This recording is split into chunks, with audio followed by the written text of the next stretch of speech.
हां. नमस्कार. आज दिनांक 3 मे 2026. आपल्याला एक सांगायला असं आवडेल की आत्ता आपल्याला जे आपला हेडिंग आहे समजा आजच्या सेमिनारचे म्हणजे एक चर्चासत्र घ्यायचं होतं शेतकऱ्यांविषयी. त्यामध्ये आहे सेंद्रिय शेती ही काळाची गरज. तत्पूर्वी मी माझी ओळख करून देतो. मी डॉक्टर हेमंत बन. ऑर्गॅनिक शेती संदर्भात मला जवळपास 10 ते 12 वर्षाचा अनुभव आहे.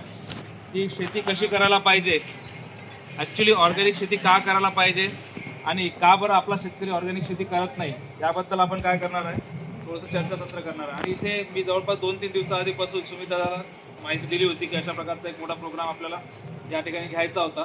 पण होऊ शकते ज्या कामाची चांगली सुरुवात करायची असते ते थोडंसं डिले होत राहतं.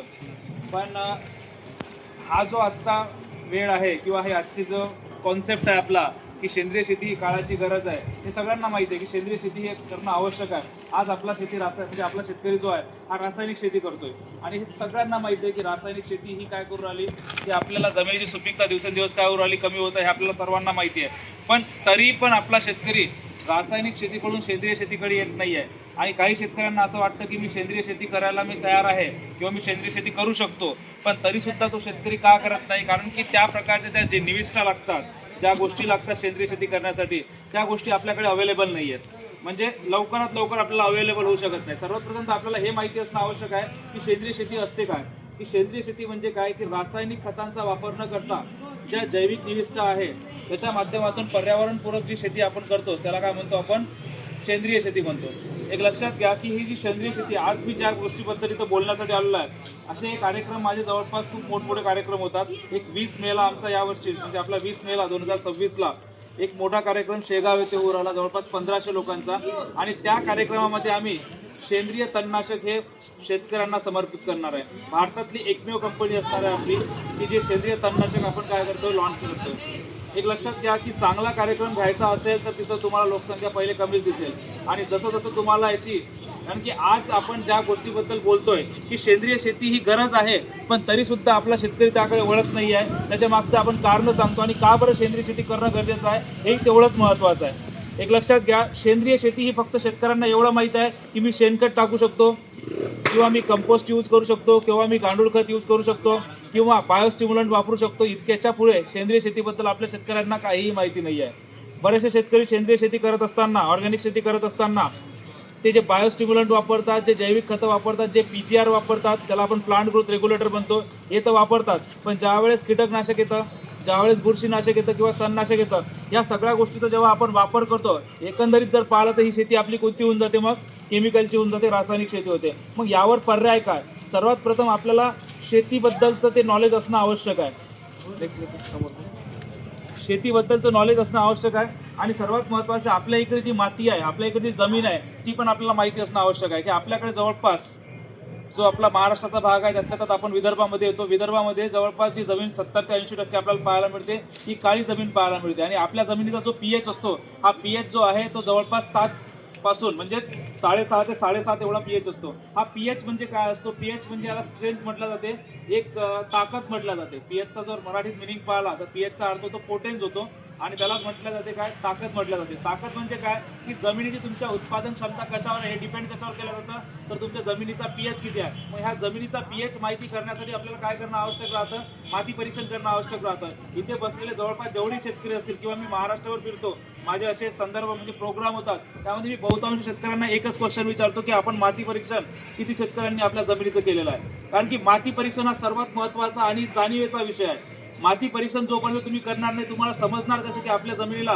कशाची आवश्यकता आहे किंवा कशाची आवश्यकता, म्हणजे सांगायला तात्पर्य की माती परीक्षण जर केलं नाही तर आपल्याला समजणार नाही कुठल्या घटकांची कमतरता आपल्या जमिनीमध्ये आहे किंवा कुठल्या घटकांचं अवास्तव आपल्या म्हणजे जमिनीमध्ये ते घटक अवास्तव प्रमाणात आहेत. तर एक लक्षात घ्या, आपल्याला दरवर्षी आता आपला हंगाम चालू होणार आहे 1.5 महिन्यानंतर, 1 ते 2 महिन्यानंतर आपला हंगाम चालू होणार. हंगाम सुरू झाला की शेतकऱ्यांची झुंड कशासाठी झाले की आपल्याला काय पाहिजे, DAPचे पोते पाहिजेत, SSPचे पोते पाहिजेत, बेसल डोसच्या मागे लागतो आपण. पण हा बेसल डोस किती द्यायला पाहिजे किंवा SSPचे पोते वापरायला पाहिजे का नाही, DAPचं खत वापरायला पाहिजे का नाही, हे कशावर डिपेंड करतं की तुमच्या जमिनीमध्ये ते उर्वरक किंवा ते जे घटक आहेत, ते जे न्यूट्रिएंट्स आहेत, याचं प्रमाण किती आहे आणि हे प्रमाण तुम्हाला कशावर समजून येईल? जर तुमच्या मातीमध्ये तुम्ही तुमच्या जर माती परीक्षण नाही केलं तर तुम्हाला समजणार नाही की आपल्या मातीमध्ये कुठल्या घटकांची जास्त आवश्यकता आहे. एक लक्षात घ्या की पिकाला त्याचं चक्र पूर्ण करण्यासाठी कुठलंही पीक असू द्या, आपल्या इकडे जर प्रामुख्याने पाहिलं तर तुरीचं पीक या क्षेत्रामध्ये जास्त होतं, तूर झालं, सोयाबीन झालं, कपाशी झालं, हे पीक आपल्या क्षेत्रामध्ये जास्त होतं. तर या पिकासाठी कुठलंही पीक असू द्या, मी हे फक्त तुम्हाला कशासाठी सांगितलं की आपल्याकडे ह्या पिकाचं उत्पादन जास्त होतं, पण कुठलंही पीक असू द्या त्याला स्वतःचं एक चक्र कंप्लीट करण्यासाठी 17 घटकांची आवश्यकता असते, 17 न्यूट्रिएंट्सची आवश्यकता असते. आणि आपल्याकडे शेतकऱ्यांना फक्त कशाबद्दल सांगितलं जातं? NPK बद्दल सांगितलं जातं. आता NPK म्हणजे काय असते? नत्र, स्फुरद, पालाश. ही NPK तर सर्रास मार्केटमध्ये पण विकल्या जातात आणि ज्यावेळेस तुम्ही SSP घेता, सिंगल सुपर फॉस्फेट घेता, त्यामध्ये 20% काय असते? नायट्रोजन असते, 20% फॉस्फरस असते, 0% पोटॅश असते आणि 13% जे असते ते सल्फर असते. म्हणजे हे 20-20-0-13 ज्याला आपण सिंगल सुपर फॉस्फेट म्हणतो, याला काय म्हटलं जाते? 20-20-0-13 म्हणजे सिंगल सुपर फॉस्फेट, ज्यालाच आपण SSP म्हणतो. हे आपण कशासाठी वापरतो? बेसल डोसच्या स्वरूपात. पण जर तुमच्या मातीमध्ये जर पूर्वीपासूनच नायट्रोजनचं प्रमाण व्यवस्थित असेल, फॉस्फरसचं प्रमाण व्यवस्थित असेल, पोटॅशचं प्रमाण व्यवस्थित असेल, सल्फरचं प्रमाण व्यवस्थित असेल, तर उगाचच विनाकारण आपण काय करतो? तो खर्च कशावर करतो? त्या खतांवर करतो. मग हा एकंदरीत आपला जो खर्च असतो, तणाचा खर्च असतो, एकंदरीत हा जो खर्च असतो कशाचा? जो आपला खतांचा खर्च झाला किंवा जे उर्वरकांचा खर्च झाला, हा खर्च जर आपल्याला वाचवायचा असेल तर माती परीक्षण करणं काय गरजेचं आहे. आणि माती परीक्षणमध्ये आपल्याला 17 घटक जे असतात ते प्रामुख्याने पाहायला मिळतात. ज्याच्यामध्ये NPK असतं, त्यानंतर असतं कॅल्शियम, मॅग्नेशियम, सल्फर असतं. एक लक्षात घ्या, आपण सोयाबीनची शेती करतो, सोयाबीनची शेती करत असताना जे तेलवर्गीय पिके झालं, सोयाबीन झालं तेलवर्गीय पीक आहे, भुईमुग हे तेलवर्गीय पीक आहे, सूर्यफूल हे तेलवर्गीय पीक आहे. जर हे तेलवर्गीय पीक आहे तर तेलवर्गीय पिकामध्ये तेलाचं उत्पादन किंवा तेलाचं प्रमाण जास्त निघण्यासाठी सल्फरची आवश्यकता असते. सल्फर जर तुम्ही तुमच्या जमिनीच्या माध्यमातून जमिनीतून त्या पिकांना नाही पुरवू शकले तर त्या पिकामध्ये जे तेलवर्गीय पीक आहे त्याच्यातून तेल जे आहे, तेलाचं उत्पादन फार कमी प्रमाणात निघतं. मग हे सल्फरची आवश्यकता जर जमिनीला आहे आणि आपल्या इकडची जी जमीन आहे या जमिनीमध्ये सल्फरचं प्रमाण फार कमी आहे, मग हे सल्फरचं प्रमाण आपण कशाच्या माध्यमातून भागवू शकतो? एक लक्षात घ्या, आपल्याकडे DAPचं जे खत आहे, हे DAPचे खत मार्केटमध्ये जेव्हा येतात तेव्हा त्याचा तुटवडा जाणवायला लागतो. का बरं तुटवडा जाणवतो? कारण की सगळ्यात जास्त शेतकऱ्यांची डिमांड कशाकडे आहे? DAP कडे आहे. DAP मध्ये काय 18% नायट्रोजन आणि 46% फॉस्फरस आहे. बाकी दुसरं त्याच्यामध्ये कुठलंही नाही आहे. मग त्या 46% फॉस्फरससाठी फक्त आपल्या इकडचे शेतकरी किंवा जे काही आपले कास्तकार आहेत ते काय खरेदी करतात? फक्त DAPचे खत जास्त आणतात. आता DAP हे कधी वापरायला पाहिजे की नाही वापरायला पाहिजे हेही समजणं आवश्यक आहे. जर 18% फक्त नायट्रोजन आहे आणि 46% फॉस्फरस आहे, पण 46% फॉस्फरस ज्यावेळेस तुम्ही तुमच्या जमिनीवर टाकता, ज्यावेळेस तुम्ही DAP ग्रॅन्युल्स जमिनीवर फेकता, त्याला 46 दिवस लागतात त्या पिकाला मिळायसाठी. किती दिवस लागतात? 46 दिवस. एक लक्षात घ्या की 46 दिवस जर आपल्या पिकाला लागत असतील तर ते पीक तुम्ही खर्च काय करू राहिले? फक्त एक्स्ट्राचा खर्च करू राहिले, त्याची आवश्यकता पण नाही. आणि जेवढं तुम्ही जे ग्रॅन्युल्स फेकता, ज्याला आपण DAP म्हणतो, जे ग्रॅन्युल्स असतात जेव्हा तुम्ही ते शेतात फेकता ते 2-2, 3-3 महिने काय राहतात? ते जमिनीवर तसेच राहतात. म्हणजे ते जमिनीच्या माध्यमातून त्या झाडाला किंवा त्या पिकाला मिळत नाहीत. जर हे पिकाला नाही मिळाले आणि असंच वाया गेले म्हणजे तो एक्स्ट्राचा खर्च काय झाला? आपला वाढला. आणि फॉस्फरसची आवश्यकता कशासाठी आहे? म्हणजे त्याला आपण स्फुरद म्हणतो. स्फुरदची आवश्यकता कशासाठी आहे? तर जे झाडाचे मुळं आहेत, पांढऱ्या मुळांची संख्या वाढण्यासाठी, ब्रांचेस फुटण्यासाठी, फुटवा फुटण्यासाठी, या सगळ्या गोष्टींसाठी कशाची आवश्यकता असते? फॉस्फरसची आवश्यकता असते. एक लक्षात घ्या, तुम्हाला आज या ठिकाणी बोर वाटत असेल कारण की हा जो विषय आहे हा नॉलेजचा विषय आहे. तुम्ही जी शेती करत आहात ही शेती मी असं म्हणत नाही आहे की तुम्ही चुकीची शेती करत आहात किंवा चुकीची शेती केलेली आहे, पण आपल्याला आजही बऱ्याच शेतकऱ्यांच्या तोंडून आपल्याला ऐकायला मिळतं की आज शेतीत पूर्वीसारखं काही राहिलेलं नाही. बरोबर आहे? पूर्वी असं काय वेगळं होतं? पूर्वी तर एवढे तंत्रज्ञान आपल्याकडे अवगत नव्हतं. आज अत्याधुनिक तंत्रज्ञान आहे. आज AIचा जमाना आहे, आर्टिफिशियल इंटेलिजन्सचा जमाना आहे. म्हणजे एका क्लिकच्या माध्यमातून सर्व गोष्टी तुमच्याजवळ इझिली अवेलेबल होतात. या सगळ्या गोष्टी अवेलेबल असताना सुद्धा बरेचशा लोकांचं म्हणणं काय आहे की आज शेतीमध्ये पहिल्यासारखं काही राहिलेलं नाही आहे. याचं रिझन काय आहे की आपण शेती त्यानुसार करतच नाही आहे. ज्या गोष्टी आपल्याला करायला सांगितल्या जातात, तुम्ही जर पाहायला गेलं तर मराठवाड्या भागात गेले, ज्या भागात तुम्हाला परभणी, हिंगोली, नांदेड साईडचा जो भाग आहे, तो जो मराठवाड्याचा भाग आहे, त्यामध्ये शेतकरी सधन कास्तकार तुम्हाला जास्त पाहायला मिळतील.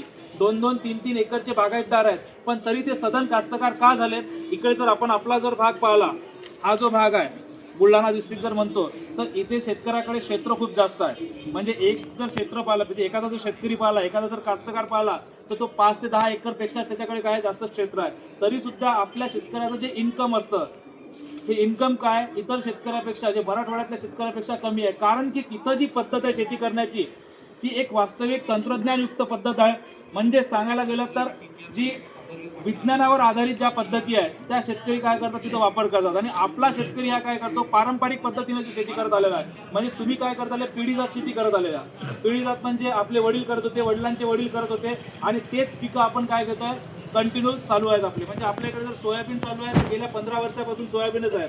कपाशी जर घेत असेल तर कपाशीच आहे, तूर घेत असेल तर तूरच आहे. पण आता काय झालेलं आहे, ट्रेंड बदलण्याची गरज आहे. ट्रेंड का बदलावा लागतो, कारण की काळ बदलत चाललेला आहे, आधुनिकतेकडे आपण वळत चाललेलो आहे. आणि तुम्हाला हमी भाव मिळतो का पिकाला हे पाहणं गरजेचं आहे. ज्या वेळेस आपण सोयाबीनचं उत्पादन घेत असतो आणि ज्यावेळेस आपलं सोयाबीन काढून जेव्हा आपण मार्केटमध्ये नेतो त्यावेळेस दिवाळीचा मोसम असतो. आणि दिवाळीच्या मोसममध्ये दिवाळीच्या वेळेला आपल्या शेतकऱ्याला ते जे उत्पादन आहे त्याचं ते काय करावं लागतं, विकावं लागतं. आणि ते गरजच म्हणजे त्याची ती गरजच असते. आणि ऐन त्या वेळेला काय झालेलं असते की जी भाव आहे सोयाबीनचा असू द्या किंवा इतर कुठल्याही उत्पादनाचा असू द्या तो काय असतो, कमी झालेला असतो. म्हणजे ज्या वेळेला शेतकरी काय करतो, स्वतः पिकवतो, स्वतः खर्च करतो, आणि हमी भाव कोण ठरवतो, सरकार ठरवते. मग तुम्हाला काय करणं आवश्यक आहे, तुम्हाला ट्रेंड बदलावा लागेल. आता काहीतरी गोष्टी वेगळ्या कराव्या लागतील. आज आपल्याकडे बागायतदार क्षेत्र जास्त आहे, इकडे बागायती शेती जास्त आहे. जर तुम्ही अकोट तालुक्यामध्ये गेले जिथं जास्तीत जास्त कोरडवाहू जमीन आहे, किंवा तुम्ही अमरावती जिल्ह्यामध्ये गेले तिकडे भातकुली तालुका आहे त्यामध्ये कोरडवाहू जमीन जास्त आहे. म्हणजे तिथं फार क्वचित 1 ते 2 शेतकरी पाहिले ज्यांच्याकडे कुठलं क्षेत्र पाहायला भेटते, आपल्याला ओली त्याची जमीन पाहायला भेटते. मग अशा गोष्टी असताना सुद्धा ते शेतकरी का समोर गेलेले आहेत, तर त्याच्या मागचं एकच रिझन आहे. पहिले तर ऐकण्याची क्षमता, आणि त्यामध्ये काही ना काही आपल्याला नवीन पद्धतीनं नवीन गोष्टी करण्याची क्षमता त्या लोकांमध्ये जास्त आहे. आपल्यामध्ये ती क्षमता कमी आहे. म्हणून तुम्हाला माझे बोलले काही वाईट वाटतील, पण मी माफी मागू इच्छितो. मी तुमच्याच गावचा जावई आहे, पहिलं तर हे सांगू इच्छितो, तुम्हाला माहिती असेल. पण मला का बोलावं असं वाटतं हे सांगतो पहिले. कारण की आज मला या ऑर्गॅनिक शेतीमध्ये, सेंद्रिय शेतीमध्ये जवळपास 10 वर्ष झालेले आहेत, 10 वर्षापेक्षा जास्त झालेले आहेत. मी जवळपास 150च्या वर असे मोठमोठे सेमिनार्स घेतलेले आहेत. माझे मोठे म्हणजे पुणे, मुंबई, संभाजीनगर या ठिकाणी सेमिनार असतात. हे कशाबद्दलचे सेमिनार असतात, फक्त शेतीबद्दल सांगणं असतं. शेती चुकीची नाही आहे, शेतीच्या माध्यमातून सुद्धा मोठमोठे बंगले बांधू शकतो. पण केव्हा बांधू शकतो, ज्या वेळेस शेतीमध्ये ज्या गोष्टी करण्याची आवश्यकता आहे ते जर त्या वेळेला करता आल्या तर तुम्ही शेतीमध्ये प्रमाणापेक्षा जास्त उत्पादन घेऊ शकता. आज एखादा नोकरी करणारा जो व्यक्ती आहे त्याची नोकरी काय आहे, शाबूत आहे का, म्हणजे ती कंटिन्यू मिळेल असा आहे का. जर प्रायव्हेट सेक्टर मधला जर एखाद्या व्यक्तीचा जॉब असेल तर आपण त्याला असं म्हणू शकतो का हा परमनंट जॉब आहे का, असं म्हणू शकतो का, नाही म्हणू शकत. तरी सुद्धा त्याचं जर इन्कम किती आहे, 70-80 हजार असेल किंवा 1 लाख रुपये महिना असेल, किंवा गव्हर्नमेंट जॉबवाला व्यक्ती असेल तर त्याचं इन्कम किती असू शकतं, जास्तीत जास्त 50-60 हजार किंवा 1 लाख पर्यंत असू शकते, जे क्लास 1चा जरी अधिकारी असेल. पण शेतकरी वर्ग असा आहे, शेतकरी हा असा आहे, कोरोनाच्या काळात सुद्धा शेतकऱ्यांनाच या पूर्ण भारताला काय केलेलं आहे, जगवलेलं आहे, हे आपल्या सगळ्यांना माहिती आहे. पण अजूनही आपला शेतकरी काय करतो की असा म्हणायला लागतो, बहुतांश शेतकऱ्या तोंडून मला हेच ऐकायला मिळतं की अजूनही शेतीत काय पहिलेसारखं राहिलेलं नाहीये. पण ह्या गोष्टी जर चेंज करायचं असेल तर आपल्याला पहिले सुरुवात करावं लागेल. सुरुवात कुठून करावं लागेल, माती परीक्षणापासून करावं लागेल. माती परीक्षण जर नाही केलं तर तुम्ही विचार सोडून द्या की तुम्ही काय करू राहिले, फक्त एक्स्ट्राचा खर्च करू राहिले. आता कृषी सेवा केंद्रवाले असतील, मी त्यांच्या विरोधात नाही आहे कृषी सेवा केंद्रवाल्यांचा, पण कृषी सेवा केंद्रवाले एक्झॅक्ट माहिती देत नाहीत. फार कमी कृषी सेवा केंद्रवाले आहेत की जे शेतकऱ्यांना पुरेपूर माहिती देतात चांगल्या पद्धतीनं. पण बहुतांश असे असतात की त्यांचा जो फायदा आहे, त्यांचं जे मार्जिन मार्केट ज्याच्यामध्ये जास्त असेल त्याच्याबद्दल बोलतात. पण काही असे पण आहेत जे एक्झॅक्ट माहिती देतात आपल्या शेतकऱ्यांना, आणि तशा कृषी सेवा केंद्रांची जास्त आवश्यकता आहे. पण आज आपल्याला जर समोर जायचं असेल, एक स्टेप समोर न्यायचं असेल तर तुम्हाला काही ना काही गोष्टी शिकाव्या लागतील. प्रत्येक गोष्टीला तुम्हाला, प्रत्येक वेळेला तुम्हाला दुसऱ्यावर अवलंबून राहायची गरज म्हणजे अवलंबून राहायची आवश्यकता नसली पाहिजे. तर ह्या शिकण्यासाठी, ह्या गोष्टी ज्या मी आज सांगण्यासाठी आलो होतो, मला वाटलं होतं की कदाचित एक 40, 50, 60, 70 लोकांचा एक ग्रुप बनेल असा, पण होऊ शकते की ज्या गोष्टी आपण समोर सांगणार आहे तुम्हाला, कदाचित जर तुम्ही 20 तारखेला 20 मेला शेगाव येत, आणि तुमच्यापासून शेगाव काही जास्त अंतरावर नाही आहे. इथून जर तुम्ही शेगावला 20 किलोमीटर अंतर आहे, 20-22 किलोमीटर, आणि शेगावला फक्त आवर्जून 1 दिवस काढा 20 मे, तो 20 मे तुमचा दिवस जो राहील तो तुमच्या आयुष्यातील कलाटणी देणारा दिवस राहील. कारण की आज जर पहिल्यांदा बोलायला गेलं तर तणाचं व्यवस्थापन करणं फार गरजेचं आहे. सगळ्यांचा एक प्रामुख्याचा जो कळकळीचा प्रश्न असतो तो काय, तण व्यवस्थापन. मी पहिल्यांदा कशाबद्दल बोलतोय, माती परीक्षणाबद्दल बोललो.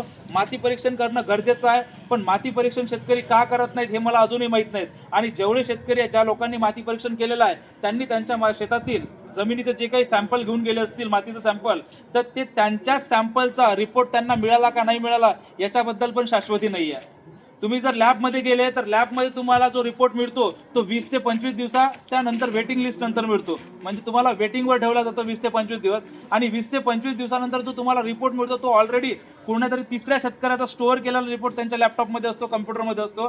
तिथं फक्त तुमचं नाम, म्हणजे नाम, शेत सर्वे, म्हणजे जो गट नंबर वगैरे असतो, शेत सर्वे नंबर असतो, तो चेंज करून फक्त त्या आधीच्या शेतकऱ्याला तुम्हाला काय दिला जातो, रिपोर्ट दिला जातो. याच्यावरून एक लक्षात घ्या की आपला शेतकरी फक्त काय करतो की मला रिपोर्ट आला, मी माती परीक्षण केलं, पण कुठल्याही शेतकऱ्यानं असं विचारलं नाही की हेच माझ्या जमिनीचं आहे का, हे कशावरून.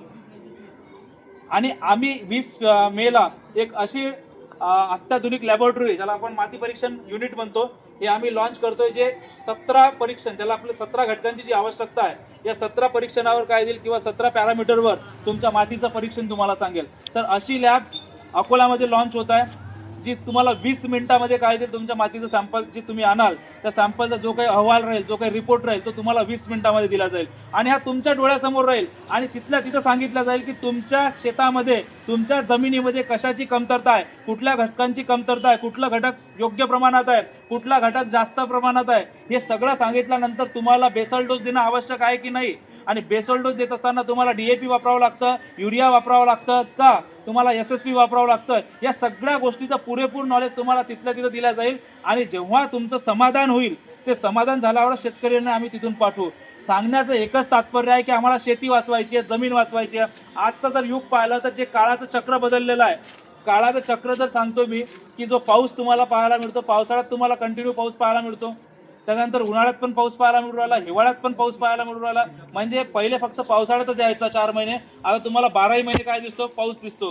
कधी हिवाळा प्रमाणापेक्षा जास्त हिवाळा म्हणजे थंड दिसतो, तर कधी उन्हाळा प्रमाणापेक्षा जास्त. आता जर तापमान पाहिलं आपण आपल्या इकडे, हे 45 डिग्री सेल्सिअसपेक्षा जास्त तापमान झालेलं आहे. आणि येणारा या वर्षी 2026ला अल्निनोचा इफेक्ट आहे भारतावर. अल्निनो इफेक्ट म्हणजे काय की अल्निनो इफेक्टमध्ये त्या वर्षी, म्हणजे ज्या वर्षी अल्निनोचं वर्ष असतं भारतामध्ये, त्या वर्षी पाऊस फार कमी राहतो.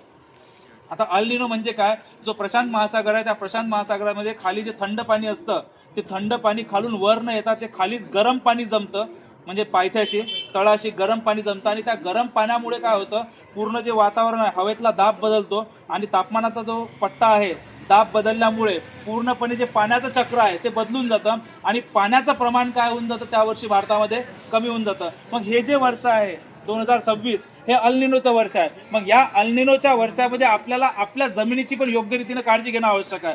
हे माती परीक्षण तर मी सांगितलेलं, तर सेकंडरी इफेक्ट होतो. सेकंड जो आहे महत्त्वाचा टप्पा, तो असा आहे की तुम्ही तुमची जमीन तयार कधी करता. तुम्ही मशागतीसाठी जेव्हा आपल्या लागवडीपूर्वी, आता आपलं जे पेरणी होणार आहे ते जुलै किंवा जूनच्या एंडिंगला होईल, पावसानुसार राहते आपल्या इकडे. आपला शेतकरी कमीत कमी 1 ते 2 पाऊस पडल्यानंतर काय करतो, पेरणीसाठी सुरुवात करतो. पण आपण जमीन कधी तयार करायला पाहिजे ही फार महत्त्वाचं आहे.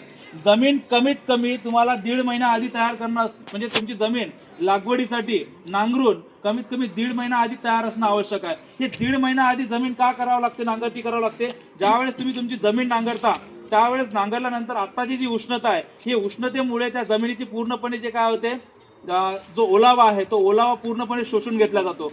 आणि हा जर ओलावा पूर्णपणे शोषून घेतला गेला तर काय होतं की जे बुरशीचं प्रमाण आहे येणाऱ्या काळामध्ये, ते आपोआपच बुरशीचं प्रमाण पूर्णपणे निघून जातं. म्हणून सांगितलं जातं की कमीत कमी 1.5 महिना आधी आपल्याला काय करणं आवश्यक राहतं, जमीन नांगरटी करून आवश्यक राहतं. पण आपला शेतकरी काय करतो, जमीन नांगरल्यानंतर त्याच्यामध्ये काय टाकतो, शेणखत टाकतो. आपल्या शेतकऱ्याला एकच माहीत आहे की ऑर्गॅनिक शेती करायची आहे, मला सेंद्रिय शेती करायची आहे, तर सगळ्यात महत्त्वाचं आणि जवळचं साधन कोणतं आहे, त्याजवळ अवेलेबल असलेलं शेणखत अवेलेबल आहे. आता हे जे शेणखत आहे, जर हे शेणखत पूर्णपणे कुजलेलं नसेल आणि पूर्णपणे सुकलेलं नसेल, तर हे जे शेणखत आहे तुमच्या जमिनीमध्ये प्रमाणापेक्षा जास्त ज्या हुमणी अळी असतात किंवा इतरत्र जे काही ज्याला जे दुष्प्रभाव करणारे जे कीटक आहेत किंवा बुरशी जी आहे, हे बुरशी वाढवण्याचं सुद्धा काम काय करते, शेणखत करते. म्हणजे शेणखत कसं पाहिजे, पूर्णपणे कुजलेलं असणं आवश्यक आहे आणि पूर्णपणे सुकलेलं असणं आवश्यक आहे.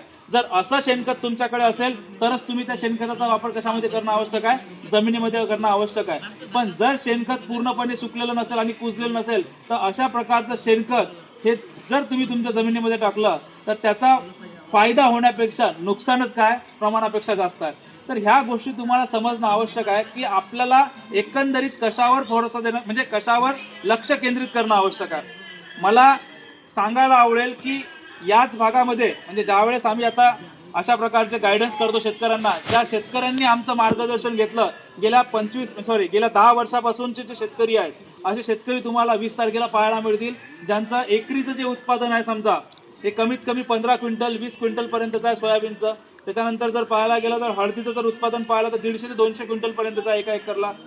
आम्ही हे म्हणत नाही की आम्ही सांगितलं म्हणून उत्पादन वाढलं, फक्त एवढंच आहे की ज्या गोष्टी करायच्या होत्या त्या गोष्टी त्यांनी आधी केल्या आणि आमच्यावर विश्वास ठेवला आणि जो वेळ होता, ज्या वेळेला आम्ही ही गोष्ट करायला सांगितली त्या वेळेला त्यांनी मारून नाही नेलं, तर त्या वेळेवर त्या गोष्टी कंप्लीट केल्या त्यांनी, म्हणून त्यांना त्यांच्या उत्पादनामध्ये काय पाहायला मिळाला, बदल पाहायला मिळाला. तर हे जे आपण करतोय, माती परीक्षणाबद्दल बोलू राहिलो, तर हे माती परीक्षण करणं फार गरजेचं आहे. सगळ्यात पहिला पॉईंट लक्षात असू द्या, माती परीक्षण आपल्याला करणं आवश्यक आहे. आता सेकंड पॉईंटवर आपण येऊया, तण व्यवस्थापन. असा इथे बसलेला कुठला एखादा शेतकरी सांगा त्यानं आपल्या शेतामध्ये तणनाशक वापरलं नाही आहे का? एखादा तरी शेतकरी तणनाशक सगळ्यांनीच वापरलं असेल. आता तणनाशक वापरायलाच पाहिजे, जर वापरलं नाही तर काय होणार ते सांगतो. पहिले तणनाशक जे आपण वापरतो ते तणनाशकामध्ये ग्लायफोसेट असतं. ग्लायफोसेट हे हायली केमिकल आहे. सगळ्यात जास्त रसायन जे असेल, तुम्ही कीटकनाशक जरी वापरत असाल, तुम्ही जर लार्विसाईड म्हणजे अळीनाशक जरी वापरत असाल, याच्याही पेक्षा कमीत कमी 20 पटीनं जास्त केमिकल असलेलं हायली हॅझार्डस, म्हणजे त्याचा एक थेंब सुद्धा मनुष्याला मारू शकतो असं केमिकल कोणतं आहे, ग्लायफोसेट नावाचं आहे. आणि जे आपल्या इथं कशाच्या रूपात मिळतं, राऊंडअपच्या, जे राऊंडअप आपल्या इकडे जो प्रचलित शब्द आहे, हा राऊंडअप काय आहे, ग्लायफोसेट आहे. आणि हे आपण कशासाठी वापरतो, तणाचं व्यवस्थापन करण्यासाठी. कधी तर पेरणीपूर्वी पण वापरतो आणि कधी पेरणीनंतर सुद्धा वापरतो. आता ज्यावेळेस तुम्ही हे राऊंडअप नावाचं तणनाशक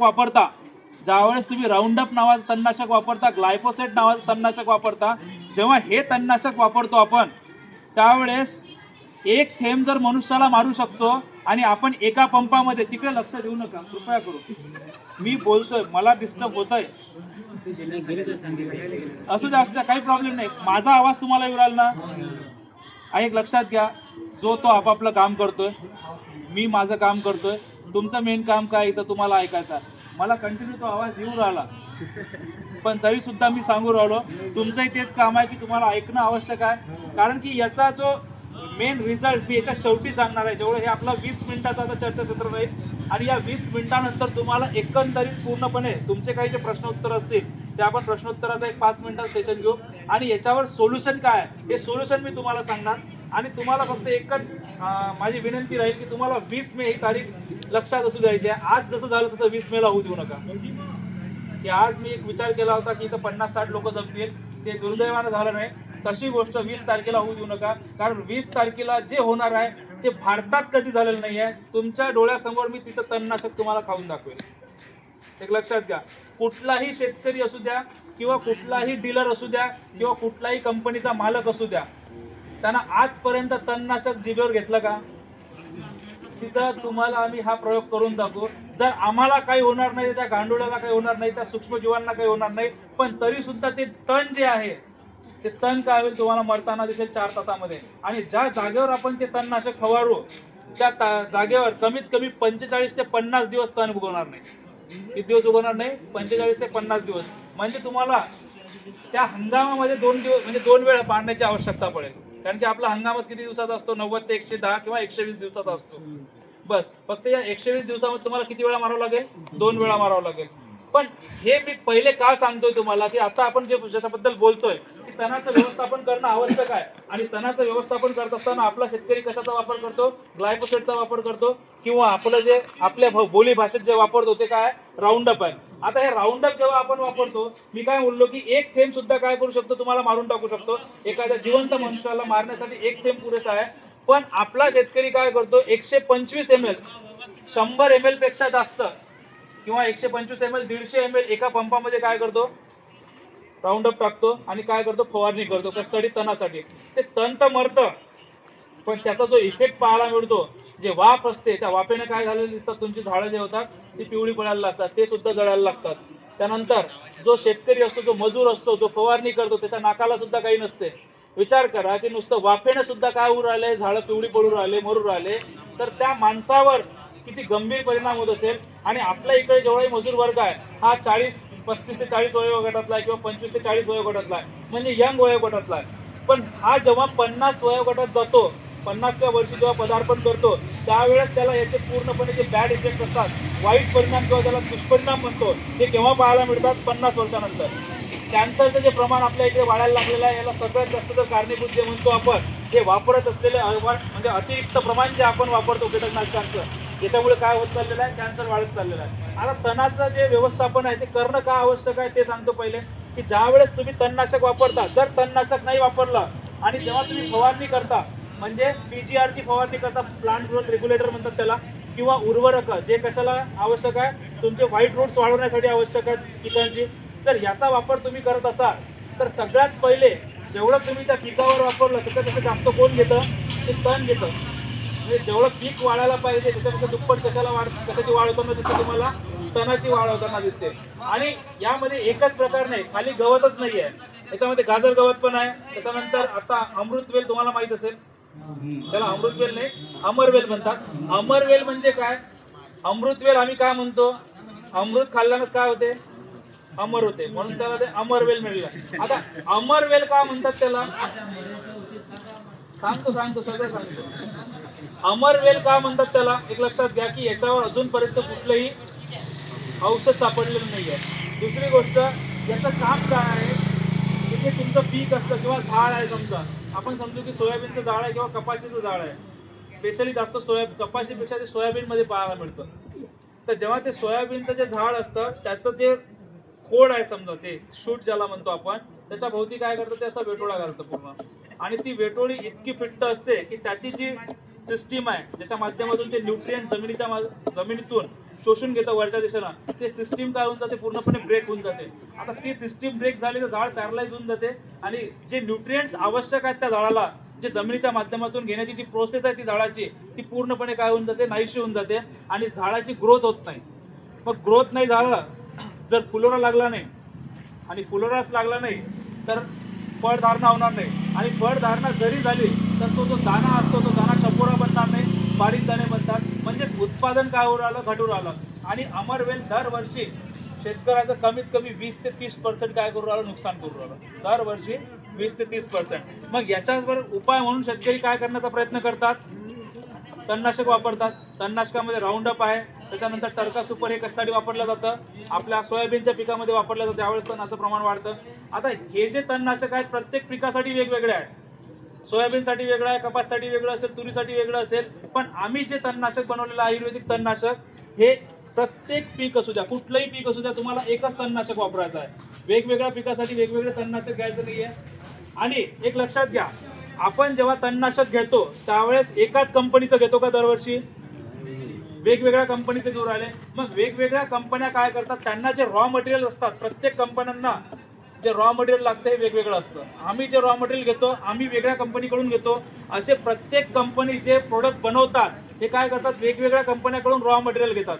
मग एक लक्षात घ्या, प्रत्येकाच्या रॉ मटेरियलमध्ये काही ना काही फरक असेल, मग तोच फरक तुम्ही दरवर्षी तुमच्या जमिनीवर टाकू राहिले आणि त्याच्या माध्यमातून काय होऊ राहिलं, सूक्ष्म जीवाणू ची जी वाढ व्हायला पाहिजे ती वाढ पूर्णपणे काय होऊन गेलेली आहे, खुंटलेली आहे. आपल्या जमिनी अशा कडक बनलेल्या आहेत. का बरं कडक बनलेल्या आहेत, कारण की जी घटक आवश्यक आहे आपल्या जमिनीसाठी तो घटक आपण नाही देऊ राहिलो, आणि ज्याची आवश्यकता नाही आहे ते प्रमाणापेक्षा त्याचा जास्त वापर करू राहिलो. मग याच्यावर जर सोल्युशन जर तुम्हाला पाहिजे असेल तर आयुर्वेदिक तणनाशक आहे. मी तुम्हाला हे म्हणत नाही आहे की आम्ही परिपूर्ण सोल्युशन देऊ राहिलो, पण आम्ही काय केलेलं आहे, आम्ही जे तणनाशक आता लॉन्च करतोय मार्केटमध्ये, याचा जो रिझल्ट आम्ही याच्या आधी घेतलेला आहे, याचा जो प्रयोग केलेला आहे, याच्यामध्ये जवळपास आम्ही कमीत कमी 500 ते 1000 शेतकऱ्यांना काय दिले होते, डेमोचे सॅम्पल दिले होते, आणि एकाही शेतकऱ्याकडून आम्हाला निगेटिव्ह इफेक्ट नाही भेटला. प्रत्येकाने आम्हाला हे सांगितलं की तण 4 तासात जळायला लागतं, त्या जागेवर कमीत कमी त्यांना कोणाला 30 दिवस झाले, कोणाला 40 दिवस झाले, तण त्यांना दिसलं नाही परत. म्हणजे एकंदरीत आम्ही असा निष्कर्ष काढला की हे जे आमचं औषध आहे हे प्रत्येक तणनाशकावर म्हणजे प्रत्येक तणावर काय आहे प्रभावी आहे. मग ते गाजर गवत असू द्या, आपलं साधं तण असू द्या, अमरवेल असू द्या, किंवा इतर कुठलं केना नावाचं असू द्या, कुठलंही असू द्या, त्या कुठल्याही तणाला किती दिवसात हे करतं? 4 तासात फक्त. आणि किती दिवस पर्यंत परत तण येऊ देत नाही? 40 ते 45 दिवस. मग आपल्याला काय फक्त तुम्हाला राऊंड अप किती याच्यात मिळतो? 1000 रुपयामध्ये मिळत असेल. किती लिटरला मिळतो? 1 लिटर कितीला? 500 ला मिळत असेल, 400 ला मिळत असेल. पण आमचं जे तणनाशक आहे 1 किलो ते तुम्हाला 1800 ला मिळेल. कितीला मिळेल? 1800 ला मिळेल. आणि तुम्हाला 1 किलोमध्ये 8 पंप होते. किती पंप होते?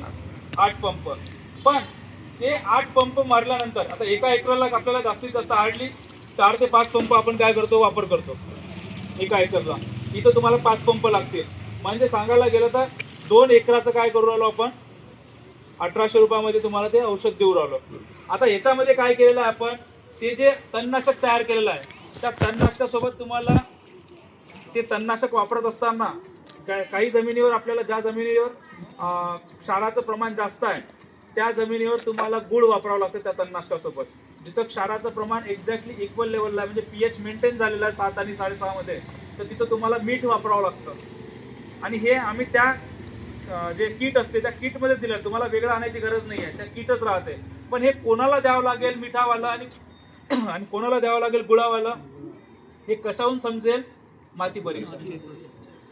जर माती परीक्षण तुम्ही केलं नाही आणि तुमच्या जमिनीला जर गुळावाला लागत असेल, आम्ही तुम्हाला मिठावाला देऊन दिलं, तर तुमच्या जमिनीत तिथं कुठलाही फायदा नाही होणार.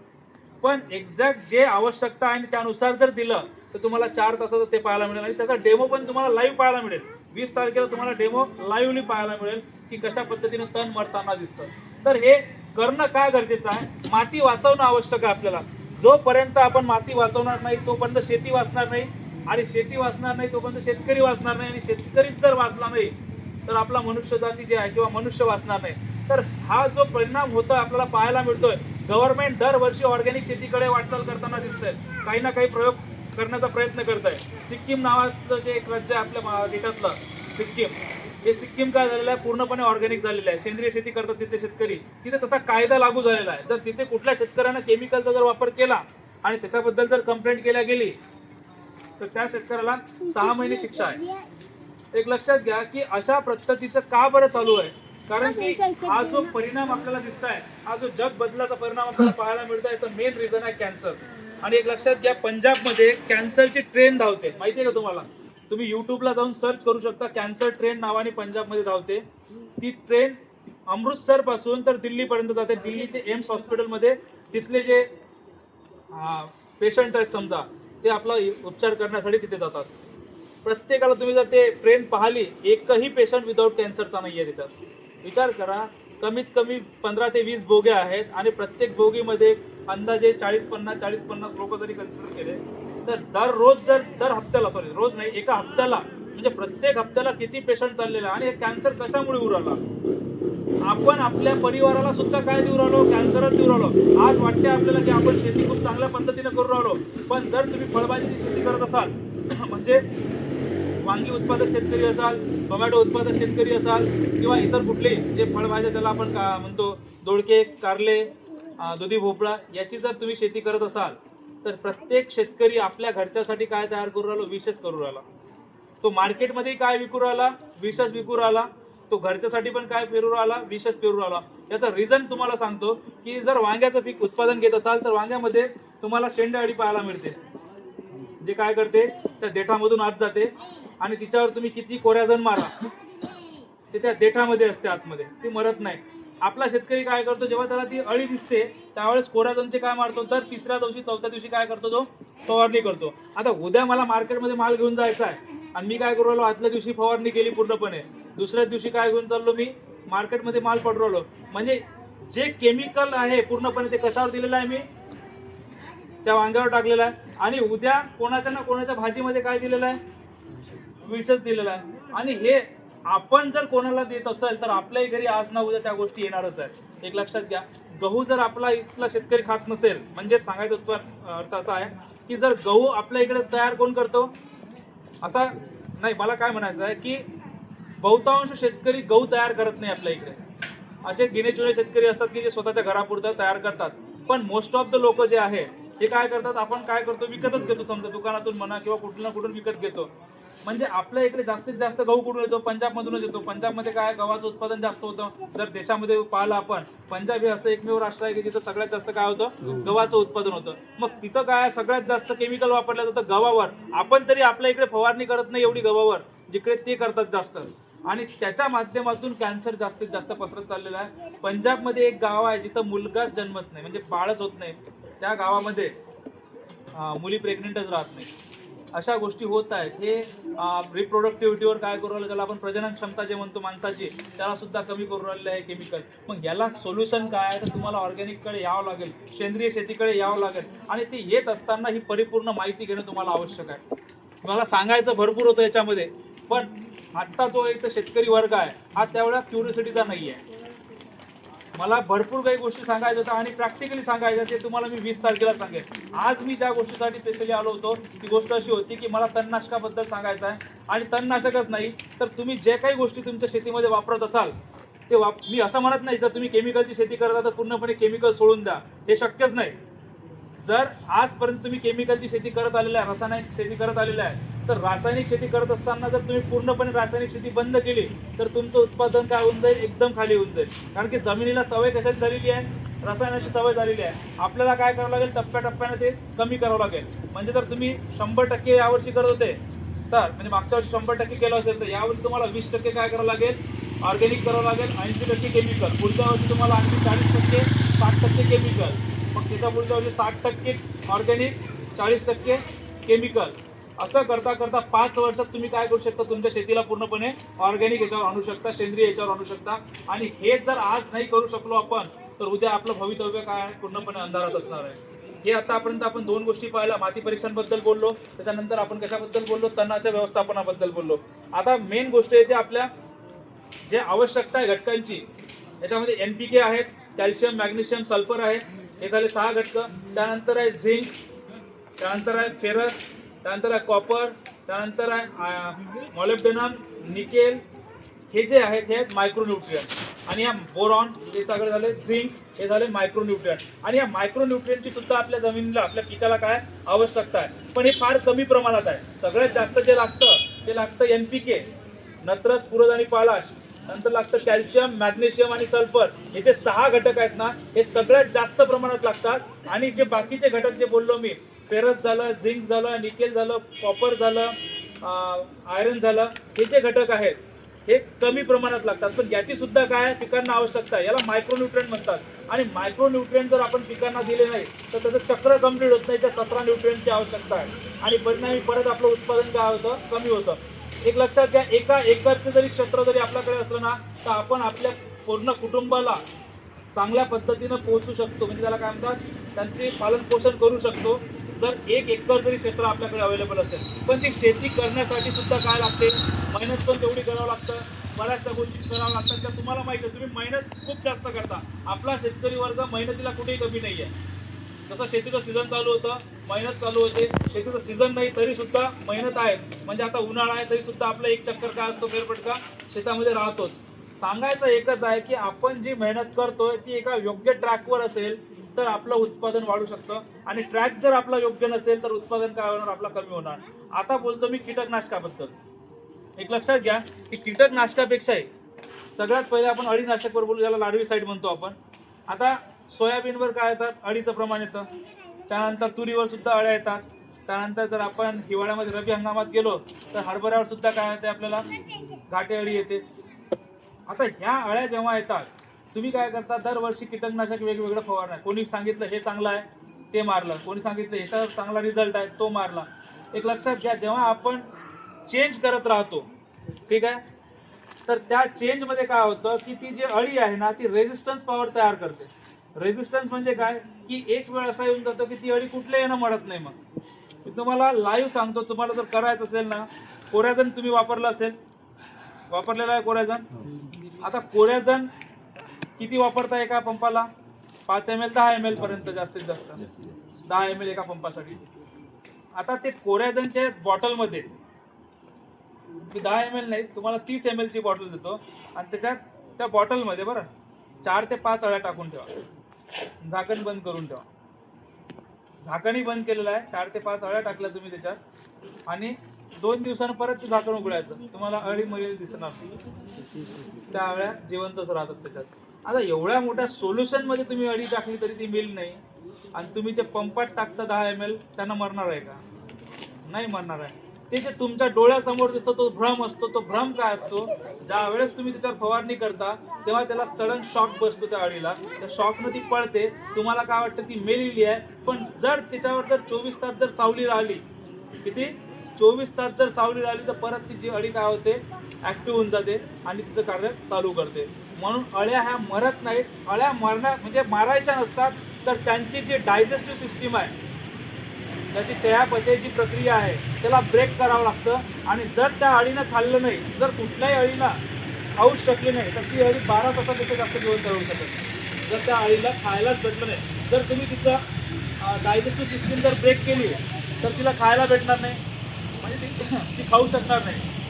आणि जर ती 12 तास खाऊ शकली नाही तर 12 तासानं काय होऊन जाणार, ती अळी मरून जाणार. मग यासाठी काय करावं लागतं तुम्हाला, तशा लेवलचे ज्याला आपण पाहायला बऱ्याचशा ह्याच्यात तुम्हाला पाहायला भेटतात की स्पर्शजन्य काय असतात, कीटकनाशक असतात, आंतरप्रवाही काय असतात, कीटकनाशक असतात.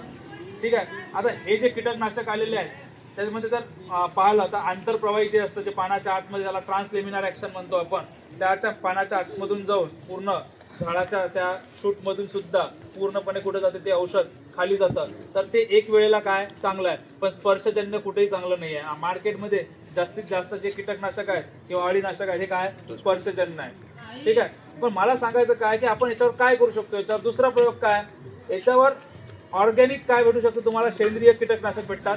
ते मार्केटमध्ये जर चांगली कंपनी अवेलेबल असेल तर जरूर घ्या, एकदा पहा, तुमच्याकडे अवेलेबल असेल तर पहा.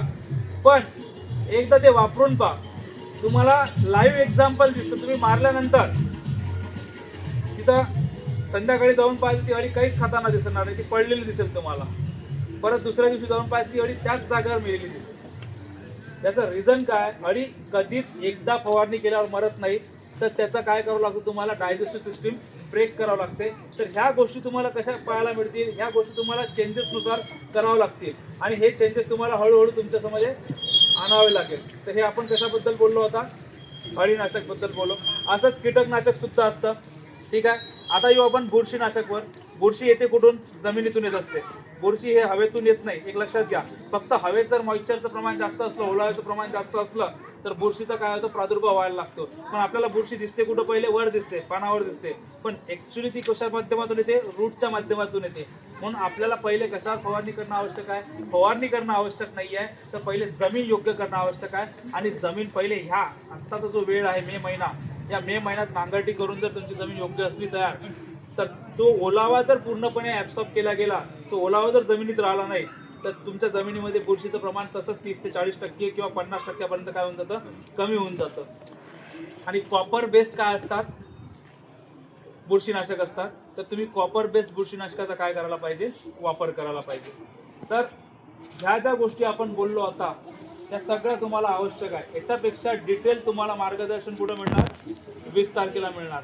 सांगायचं भरपूर होतं पण त्या गोष्टी नाही सांगू शकलो. मी एकही स्लाईड समोर नाही क्लिक करायला लावली. याचं रिझनच हे होतं की तो वर्ग दिसला नाही मला, जो जितका जाणीवायचा होता. आणि कृपया त्या गोष्टीला वाईटही वाटण्याचं कारण नाही आहे, कारण की असं प्रत्येक गावात होतंच असं नाही आहे. काही काही गावं असतात जे क्युरिओसिटीनं पूर्णपणे ऐकायला येतात, तिथं बसायला जागा नसते, त्यावेळेस ते सांगायला आम्हाला चांगलं वाटतं. आणि दुसरी गोष्ट इथं जो मला जो जाणवलं ते एकच रिझन वाटलं की एक तर पब्लिसिटी आपली तशी झाली नसेल, त्या पद्धतीने ॲडव्हर्टाइजमेंट करायला पाहिजे होती. आणि दुसरी गोष्ट तरी मी तुम्हाला सगळ्यांना विनंती करतो की 20 मेचा एक दिवस लक्षात ठेवा. इथून कमीत कमी 2 ते 3 क्रुझर तरी, आता तुम्हाला तसे तुम्ही 2 व्हीलर नाही येऊ शकता, काही जास्त दूर नाही आहे शेगाव, पण एक दिवस तो कार्यक्रम पहा 20 मेचा, की ज्यामध्ये तुम्हाला त्या सर्व गोष्टींची माहिती मिळून जाणार की ज्या इथं मी सांगू नाही शकलो, अशा याच्यापेक्षा जास्त गोष्टी तुम्हाला माहिती पडतील. आणि तिथं तुम्हाला पूर्णपणे प्रात्यक्षिकासहित दाखवू आम्ही की कसं ह्या पद्धती, म्हणजे जे आम्ही सांगतोय की ते खरंच योग्य आहे की नाही. म्हणजे सांगायला गेलं माझी कंपनी आहे, माझी कंपनी आहे, मी म्हणतो मी तर पब्लिसिटी करणारच. पण मी पब्लिसिटी का करतोय, त्याच्या मागचं रूट कारण काय, बेसिक कारण काय, जर ते खरंच होताना दिसत असेल तर तुम्ही आमच्यासोबत यायला पाहिजे. जर आमचा प्रयोग फक्त सांगणं एक असेल आणि प्रयोग दुसरा असेल तर नक्कीच आमच्यासोबत जोडू नका. पण जर एकदा जोडले तर तुम्हाला तुमच्या उत्पादनामध्ये पण फायदा होताना देईल. आणि इकडचं जे क्षेत्र आहे समजा, आपण काय करणार की आम्ही प्रत्येक खेळामध्ये एक अशी एक काय म्हणते योजना राबवत आहोत की त्याच्यामध्ये अर्धा ते 1 एकर क्षेत्र कंपनी घेणार. तिथे फवारणी काय करणार, कंपनीच करणार पूर्णपणे. उत्पादन तुमचंच राहील, उत्पादन तुम्हीच घ्यायचं. पण तिथं जो लागणार पूर्ण फवारणीचा खर्च वगैरे तो सगळं कोण करेल, कंपनी करेल. आणि तो डेमो प्लॉट म्हणून काय करणार आपण, आपल्या कंपनीचा बॅनर व्हायचे तिथं राहील आणि तो दाखवण्यासाठी आपण रेडी देऊ फक्त. असं प्रत्येक खेळामध्ये करतोय. आतापर्यंत आपल्या जवळपास 350 पेक्षा जास्त शेतकऱ्यांचे काय झालेले आहेत, रजिस्ट्रेशन झालेले आहेत ते डेमो प्लॉटसाठी. तर हे हळूहळू वाढवायचं आहे. असं नाही की आम्हाला याच वर्षी सगळ्या गोष्टी किंवा जे काही क्रांती करायची असते आपल्याला एखादी, ती क्रांती काही एका वर्षात होणार नाही आहे. पण त्या क्रांतीची सुरुवात आजपासून आम्ही केलेली आहे, या वर्षापासून केलेली आहे. आणि तुम्हाला 20 मेला नक्कीच यावं लागेल ही माझी विनंती आहे, या गावचा जावई या नात्यानं सुद्धा. आणि तसंही जर तुम्हाला ह्या गोष्टी जर पाहायच्या असतील की ज्या खरंच होतात की नाही, तर तुम्हाला 20 मे 2026ला शेगावला एक नक्कीच यावं लागेल. बस एवढं बोलून मी थांबतो. तुम्ही तुमचा वेळ दिला आणि जर काही माझ्याकडून काही कमी जास्त बोलल्या गेलं असेल तर मी माफी मागतो. पण तुम्ही आले त्याबद्दल तुमचे सर्वांचे धन्यवाद. बोलू.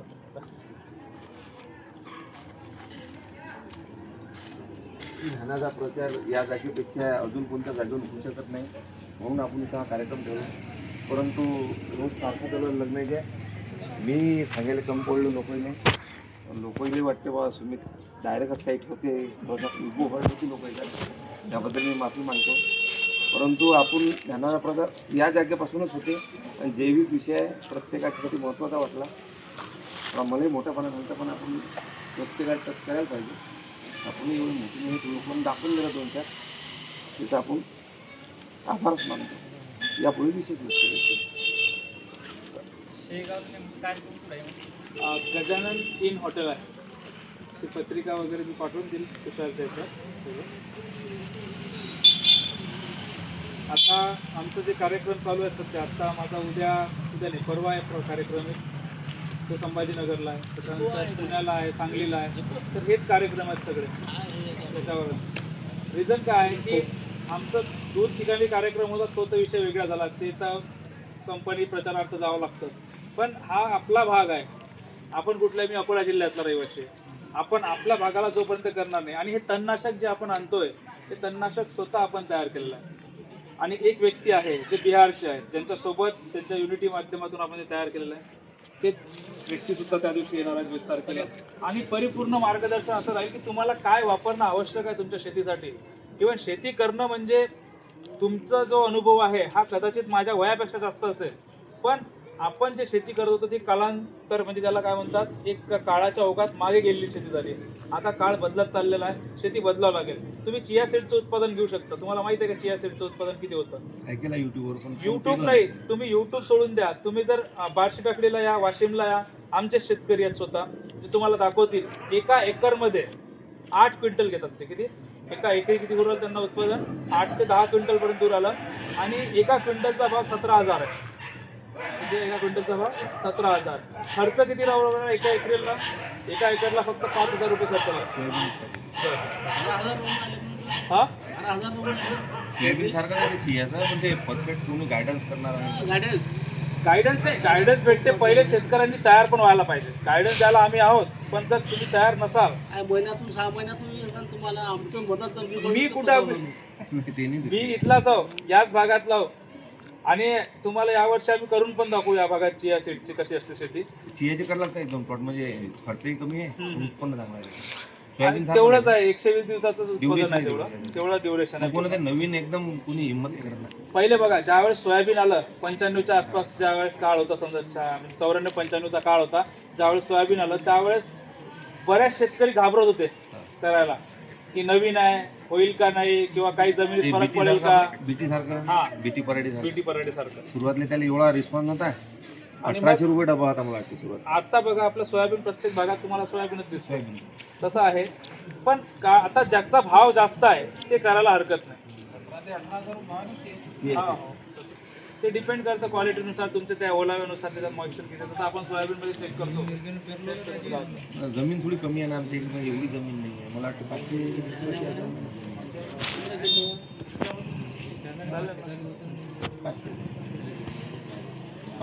तुमचं एकदाचं क्षेत्र किती आहे इकडे? शेतीचं क्षेत्र किती आहे? 500 एकर 500 फक्त. जास्त नाही म्हणजे अल्प संख्याला जास्त आहे. हे आपले शेतीवाले अल्प उदाहरण. अल्प उदाहरण. जसे आपण सोयाबीनची गरज कशीच आहे. हा ट्रॅक्टर ते तर प्रोडक्शन जैविक शेतीच होतं पाहुणे म्हणून मी एखादा गावात त्यात काय म्हटलं तब्येत चांगला नाही करून